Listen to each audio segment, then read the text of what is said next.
அனைவருக்கும் வணக்கம். திருப்பூர் ஸ்ரீ லலிதாம்பிகை ஜோதிட ஆய்வகம் திருப்பூர் சகோதரிகள் நடத்தும் ஜோதிட மாதாந்திர கருத்தரத்திற்கு என்னை வரவழைத்து பேசுவதற்கு முதற்கண் நன்றியையும் வணக்கங்களையும் தெரிவித்துக் கொண்டு எனக்கு சிற்றுரையை துவங்குகிறேன். அவையறிந்து ஆராய்ந்து சொல்லுக சொல்லின் தொகையறிந்து தூங்கியவர். இந்த குரலுக்கேற்ப எனக்கு சிற்றுரை தான். முதலில் என் தாய் தந்தையை வணங்கிக் கொண்டு எனக்கு ஜோதிடம் கற்றுக் கொடுத்த மேட்டூர் மீனாட்சி சொக்கநாதர் ஞான தண்டாயுதபாணி ஆலயத்தின் தலைமை குருக்களும் ஜோதிடருமான தெய்வ திரு பி சுப்பிரமணியம் ஐயர் அவர்களிடம் 1995 வருடம் ஜோதிடம் பயின்றேன். எனக்கு என் குருநாதர் சொல்லிக் கொடுத்த ரகசிய அம்சம் 2 மட்டும்தான். இதை வச்சு நிறைய பேர்த்துக்கு நிறையா சொல்லிட்டு வந்தேன். இதை வச்சு போன மாதம் ஒருத்தர் என்கிட்ட ஜாதகம் பார்த்தாங்க. ஐயா பரணி பாரதிய மீட்டிங்கில் 6/6/2025 பேசுனதில் இருந்த என்கிட்ட பார்க்க வர்றதெல்லாம் என் வயசுக்கு மீறினு தான் வருது. இப்போ போன மாதம் ஒருத்தர் ஜாதகம் பார்த்தேன். அவங்க பேர் வேண்டாம். 24/6/1947 டைம் 10:30 பிறந்தவர் பொள்ளாச்சி. அவங்க பொண்ணு அனுப்பிச்சிட்டு எங்கள் அப்பாவுக்கு இப்போ ஆயுள் பலம் எப்படி இருக்குது அதை மட்டும் கொஞ்சம் பார்த்து சொல்லுங்க அப்படின்னாங்க. அவர் லக்னமாக அவங்க ஜாதகமே நான் வாங்கலை, டேட் ஆஃப் பர்த் டைம் மட்டும்தான் வாங்கினேன். வாங்கி ஜாதகம் போட்டதில் சிம்ம லக்னம் வருது. சிம்ம லக்னம் சிம்ம ராசி. அவங்க போகிற நட்சத்திரம் 2ல் மாந்தி, 3ல் குரு, 4ல் கேது, 5ல் 1, 6ல் 1, 7ல் 1, 8ல் 1, 9ல் 1, 10ல் சுக்கரன், செவ்வாய், ராகு, 11ல் சூரியன், 12ல் புதன், சனி பகவான். இதுதான் அவருடைய ராசி கட்டம். நான் சொன்னேன் லக்னாதிபன் போய் லக்னத்துக்கு 11ல் உட்காந்துருக்காரு. அது சந்திரனுக்கும் 11ல் உட்காந்துருக்காரு. அது மிக சிறப்பு. லக்னத்துக்கு 9-10 கூடிய செவ்வாயும் சுக்கரனும் சேர்ந்து 10ஆம் வீட்டிலே இருக்கிறாரு. 10ஆம் வீட்டுக்கே சுக்கரன் அங்கேயே ஆட்சி பலம் பெறாரு.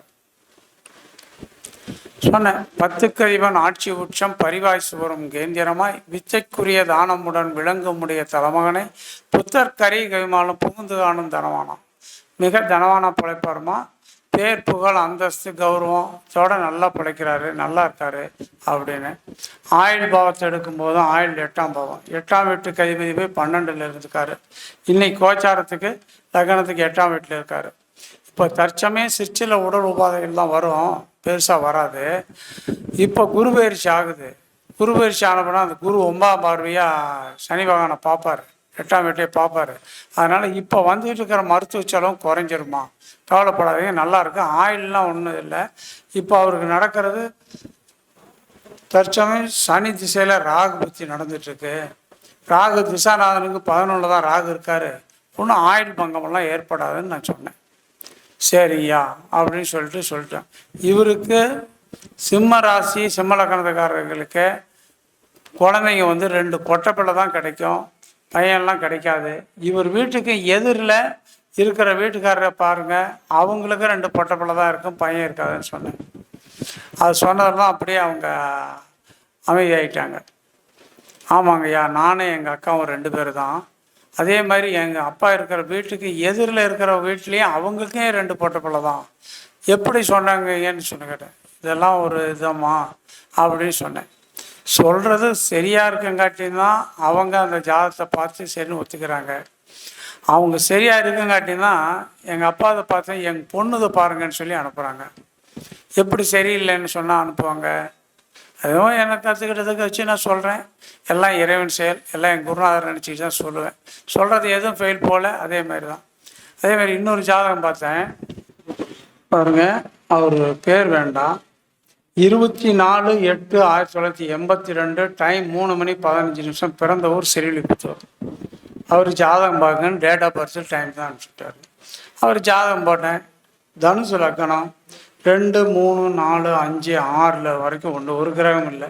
7 ராகு, 8 சுக்கிரன், 9 சூரியன், 10 புதன் சனி பகவான், 11 சந்திரன் குரு செவ்வாய், 12 மாந்தி. தனுசு லக்னம். தனுசு லக்னம் இது வச்சு சொன்னேன். நீங்கள் பிறருக்காக உதவி செஞ்சு எல்லாம் ஓஞ்சி போய் உட்காந்துருப்பீங்க. உங்களுக்குன்னு உதவி செய்கிறதுக்கு யாரும் இல்லை. தனுசு லக்னம். அப்புறம் வந்து அவர் நட்சத்திரம் சுவாய நட்சத்திரம். சுவாய நட்சத்திரத்துக்கு சொன்னேன். சுவாய நட்சத்திரம் அங்கேயே குரு செவ்வாய் இருக்காங்க. இந்த பஞ்சமகா புருஷ யோகம் 4 யோகம் வாங்கியிருக்காரு. லக்னத்துக்கு 10ஆம் வீட்லேயே புதனும் சனி பகவானும். புதன் பத்திர யோகம், சனி பகவான் சச யோகம். அதே சந்திரனுக்கு கேந்திரத்தில் குரு அம்ச யோகம், செவ்வாய் வந்து ருஷக யோகம். 4 யோகம் வாங்கியிருக்காரு. உன்னுடைய பேர் புகழ் அந்தஸ்து எல்லாமே இப்போ இனிமேல் வாங்க போகிற. இப்போ இது வரைக்கும் உனக்கு பெருத்த கஷ்டம்தான். இப்போ நடக்கிறது புதன் திசை, புதன் புத்தி. எல்லாம் நல்லா இருக்குன்னு சொன்னால் இவன் கேட்க மாட்டான். அப்படின்னு சொல்லிட்டு அவன் வயசை கணக்கு போட்டு சொன்னேன். 43 வருஷம் 9 மாதம் புதன் தசை நடக்குன்னா சனி திசை கடந்து தானே புதன் தசைக்கு வந்திருப்பார். அப்போ அந்த சனி திசையை கணக்கு போட்டேன். அவர் வயசையும் கணக்கு போட்டு சனி திசையும் கணக்கு போட்டு சனி திசையில் செவ்வாய் புத்தி எப்போ வருதுங்கிற கணக்கு போட்டு இந்த வயசில் இந்த வருஷம் இங்கிலீஷ் வருஷம் சொன்னால் தான் தெரியுது பசங்களுக்கு. வயசு சொன்னால் தெரியறதில்ல. இந்த இங்கிலீஷ் வருஷம் சொல்லி இதில் வந்து உனக்கு விபத்து ஏற்பட்டுச்சாப்பான்னு. ஆமாங்க, ஒரு பைக்காரன் வந்து இடிச்சு கீழே விழுந்துட்டேன். ஆமாம், எந்த இடத்துல பிளேட் வச்சேன்னு. இடது கையில் இங்கே மணிக்கட்டுக்கு மேலே பிளேட் வச்சேங்க. சரி, அது சொல்கிறது உண்மையாக இருக்குல்ல? உண்மையாக இருக்குது. இனி வருங்காலமெல்லாம் உனக்கு யோகமானதான். உனக்கு கால சர்ப்ப தோஷத்தில் போய் நீ மாட்டிகிட்டு இருக்க. இவ்வளோ நாள் உனக்கு பெருசாக எதுவும் கிடைக்கல. இனி வந்து புதன் திசை வர்றது, புதன் புத்தி. புதன் 10ஆம் வீட்டுக்கு அதிபதி, அங்கேயே ஆட்சி பலம் பெற்று உட்காந்துருக்காரு. 10க்கு அதிபன் ஆட்சி உச்சம் பரிவாய்சுவரும் கேந்திரமாய் விச்சைக்குரிய தானமுடன் விளங்கமுடைய தலைமகனை புத்தர் கரை கைவான புகுந்து காணும் தனவானாம். பெரிய தனவானா பிழைப்பப்பா, நல்லா பிழைப்ப அப்படின்னு. இப்போ சந்திரனுக்கு 6ஆம் வீட்டில் போய் சனி பகவான் இருக்கார் கோச்சாரத்துக்கு. 2.5 வருஷம் உன்னை எவ்வளவு இது வரைக்கும் செலவு பண்ணியிருந்தீங்க அவ்வளவும் பாரு, உனக்கு எல்லாம் கிடைக்கும்.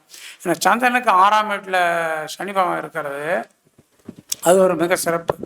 கனமுள்ள நவமாறு லாபம் 3 கதிர்மைந்த நதியிருக்க பிதியும் தீர்க்கம் தனமுண்டு பிதுதோஷம் சத்துருபங்கம் தரணிதனின் பேருபிரங்கம் அரசன் லாபம் குணமுள்ள கருமத்தில் இருக்க நல்லான் கொற்றவனை வாகனமும் சொல்லும் உள்ளோங்கிறார் புலிப்பாணி சித்தப்பாடு.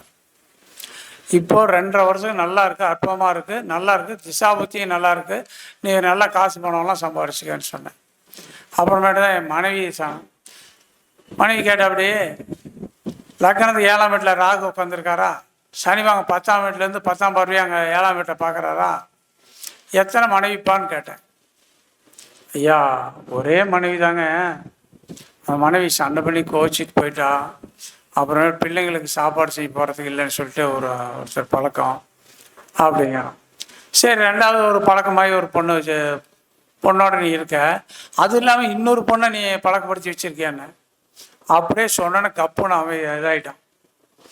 ஐயா இல்லைங்கய்யா, அந்த ஒரு கம்பெனியில் வேலை செய்யும்போது அப்படி ஒரு கெட்ட பேர் வந்ததுங்க. அந்த கம்பெனி விட்டு என்ன வேலை வந்து வெளியே வந்துட்டேன். அந்த பொண்ணுக்கு பழக்கமே இல்லையான்னு. லக்னத்துக்கு 7ஆம் வீட்டுக்கு அதிபதி, 7ஆம் வீட்டில் இருக்க ராகு, 10ஆம் வீட்டில் பார்க்குற சனி, 9ஆம் பார்வையா குரு 11ஆம் வீட்டிலேருந்து 3 பேர் பார்க்குறான். 3 மனைவி இருந்திருக்குன்னு. ஒரு மனைவி தாங்க ஐயா, இன்னொரு பொண்ணு தான் வச்சா நான் சாப்பாடு செஞ்சு குழந்தைங்களுக்கு சாப்பாடு போட்டுருக்கேன் அப்படின்னு.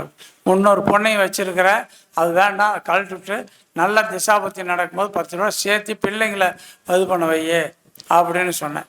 சொன்ன வரைக்கும் எதுவும் ஃபெயில் போகலை, அற்பமாக இருக்குது. சரியா, நல்லா இருக்குயா, ரொம்ப நல்லா இருக்கு. இனி வருங்காலம் இந்த புதன் திசையில் புதன் பத்தி முடிஞ்சிருச்சுன்னா அடுத்தது வரக்கூடிய கேது புத்திக்கு அடுத்து சுக்கரன் பற்றி வர்றது. சுக்கரன் அவனுக்கு சந்திரனுக்கு 10ல் போய் உட்காந்துருக்காரு. லக்னத்துக்கு 8ஆம் வீட்டில் இருந்தாலும் சந்திரனுக்கு 10ஆம் வீட்டில் இருக்கார். கேந்திரம் பேர் அது சூப்பராக இருக்கும். புதன் திசை உனக்கு சுக்கரன் பற்றி அருமையாக இருக்குன்னு சொன்ன வரைக்கும் எதுவும் ஃபெயில் போகலை, அற்பமாக இருக்கு, நல்லா இருக்கியான்னு சொல்லிட்டான். இதுதான் நான் 2 ஜாதகத்துக்கு சொன்ன வரைக்குமே எதுவுமே ஃபெயில் போகல. ஒரு ஜாதகம் சொல்லி நல்லா இல்லைன்னு சொன்னால் அவங்க என் பிள்ளைக்கு இன்னொரு ஜாதகம் பாருன்னு சொல்லி அனுப்புவாங்களா? அதை மட்டும் சிந்திச்சு பாருங்கள். பார்த்து சொல்கிறோமா முடிஞ்சால் சாயங்காலம் சொல்கிறேன், இல்லை நாளைக்கு சொல்கிறேன் அப்படின்னு சொல்லியிருக்கேன். இதுதான் நான் சொன்னது. நம்ம ஜோதிடர்கள்லாம் சொல்கிறது என்னென்னா, இந்த முடக்கு வர்றதை பற்றி, முடக்கு நட்சத்திரம் முடக்கு இதை பற்றி சொல்கிறேன். இப்போ முடக்கு எப்படி கண்டுபிடிக்கிறதுனா, சூரியனை வச்சு தான் கண்டுபிடிக்கும். சூரியன் எந்த நட்சத்திரத்தில் இருக்காரோ அந்த நட்சத்திரத்துலேருந்து மூல நட்சத்திரம் வரைக்கும் எண்ணணும். மூல நட்சத்திரம் வரைக்கும் எண்ணி அடுத்து போராட நட்சத்திரம்லேருந்து அந்த அடுத்து எத்தனை நட்சத்திரம் வருதோ அது வரைக்கும் எண்ணணுமா, எந்த நட்சத்திரம் வருதோ அதுதான் முடக்கு. அந்த முடக்கு நட்சத்திரம் உங்களுக்கு பயன்படாது. அதுதான். அதுக்கு ஒரு உதாரணம் சொல்லட்டுமா? இப்போ மேசத்தில் சூரியன் இருக்காருன்னு வச்சுக்கோங்க. மேசத்தில் சூரியன் அஸ்வினி நட்சத்திரத்தில் இருக்கார். அஸ்வினி நட்சத்திரத்தில் இருக்காருன்னா மூலம் வரைக்கும் என்ன 19வது நட்சத்திரம் வருமா? அந்த 19வது நட்சத்திரம் போராட நட்சத்திரத்துலேருந்து என்னன்னா பூர நட்சத்திரம் உங்களுக்கு முடக்கா வரும். போராடத்துலேருந்து என்னென்னமோ 19வது நட்சத்திரம் பூரம் சிம்மநட்சத்திரம்.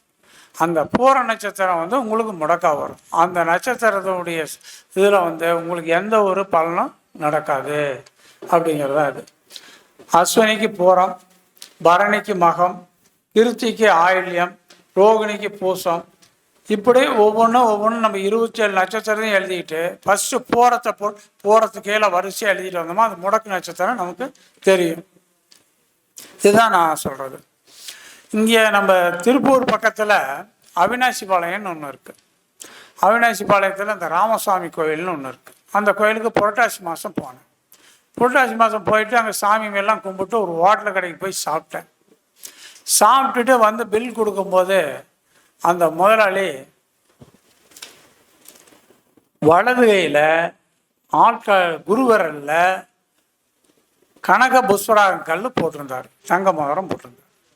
சரி பார்த்தேன், ஒன்றா இவர் தனுசு ராசியாக இருப்பார், இல்லைன்னா மீன ராசியாக இருப்பார், அதான் கனக புஷ்பராகம் போட்டிருக்காருன்னு நினச்சிட்டு சரி பணம்லாம் கொடுத்துட்டு, ஐயா நீங்கள் என்ன நட்சத்திரம்? நான் ரோகிணி நட்சத்திரம்னு சொன்னேன். ஆமாம், ரோகிணி நட்சத்திரம்னா ரிஷபராசி. ரிஷபராசிக்கு அதிபதி சுக்கரனுக்கு ஒரு இது வெள்ளி. நீங்கள் தங்கத்தில் புஷ்பராகம் வச்சு போட்டிருக்கீங்களே, எதுக்காக இந்த மோதிரம் போட்டீங்கன்னு கேட்டேன். இல்லைங்கய்யா குருதசை நடக்குதுங்கிறதா போட்டேன். இந்த மோதிரம் எப்போ போட்டீங்களோ அப்போ இருந்து உங்களுக்கு தொழிலில் பெருத்த நஷ்டம் அடைஞ்சிருப்பீங்கன்னு சொன்னேன். அப்போ தான் என்னை மூஞ்ச நேரம் நிமிர்ந்து பார்த்து, ஐயா எப்படியா சொன்னீங்க, சொல்கிறது சரியா இருக்கா இல்லையா, நான் கொஞ்சம் ஜோதிடர் தான், அதனால தான் நான் இப்படி சொல்கிறேன் அப்படின்னு. அப்போ தான் யோசனை பண்ணி, ஐயா இந்த மோதிரம் போட்டு இப்போ 7-8 மாதம் ஆச்சு. நானும் என் நண்பர்கள் 5 பேரும் சேர்ந்து கோயம்புத்தூரில் ஹோட்டல் கடை வச்சு நடத்தினோம். அந்த நடத்தினதில் 4 பேர் சேர்ந்து என்னை ஏமாற்றி விட்டாங்க. 27 லட்சம் ரூபா நஷ்டம். நீங்களே ரிஷபராசிக்காரரு, நீங்கள் எதுக்கு குரு பகவானுடைய மோதிரம் போடுறீங்க? அது மோதிரத்தை கழட்டுங்க என்னன்னா உடனே கழட்டிவிட்டான். உங்களுடைய நட்சத்திரம் ரோகிணி நட்சத்திரம். ரோகிணி நட்சத்திரம் யாருது? கண்ண பரமாத்மாவுது. கண்ண பரமாத்மனுடைய போருக்கு போகும்போது என்ன சின்னம் வச்சார்? தேர் சின்னம் தானே வச்சிருந்தாரு. அந்த தேர் சின்னம் போட்டால் ஹோட்டல் கடையில் வைங்க, ஹோட்டலில் எப்படி நடக்குதுன்னு பாருங்க அப்படின்னு.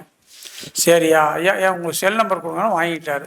ஐயா நான் ஃபோன் பண்ணுறேன், நீங்கள் எனக்கு ஜாதகம் பார்த்து சொல்கிறீங்களா அப்படின்னு. சொல்கிறேன், என்னோட டைம் இருந்தால் வரேன்.